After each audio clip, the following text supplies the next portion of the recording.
আজকে চলে এসেছি তেজপাতার একটা রেমেডি নিচ্ছি। তেজপাতার রেমেডিটা কি হলো, এই রেমেডিটা যদি তোমরা করতে পারো তাহলে কিন্তু তোমাদের মানি ব্যাগ বা পার্স কখনোই খালি হবে না। দেখবে কোনো না কোনো জায়গা থেকে, যখন পার্স একদম খালি হওয়ার সময় কোনো না কোনো জায়গা থেকে তোমার কিন্তু অর্থপ্রাপ্তি বা টাকা চলে আসবে।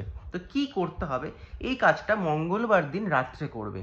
মঙ্গলবার দিন রাত্রে ঘুমোতে যাওয়ার আগে একটা পরিষ্কার তেজপাতা নেবে। সেই তেজপাতাটার মধ্যে ভালো করে ব্লু কালারের পেন দিয়ে 7177 এই কোডটা 7177 এই কোডটাকে লিখবে। লিখে নিয়ে সেই তেজপাতাটাকে বালিশের তলায় চাপা দিয়ে ঘুমিয়ে পড়বে। পরের দিন সকালবেলা মানে বুধবার সকালে সেই তেজপাতাটাকে নেবে, নিয়ে একটা পাত্রের মধ্যে কর্পূর জ্বালিয়ে তার মধ্যে তেজপাতাটাকে ভালো করে পুড়িয়ে নেবে।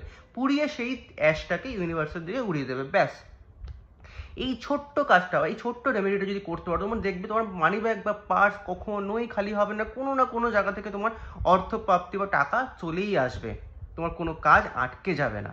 তো যদি ভিডিওটা ভালো লেগে থাকে একটা লাইক করে দিও, কমেন্ট করে দিও, বন্ধুদের সাথে শেয়ার করে দিও। সবাই ভালো থেকো, সবাইকে ভালো রেখো।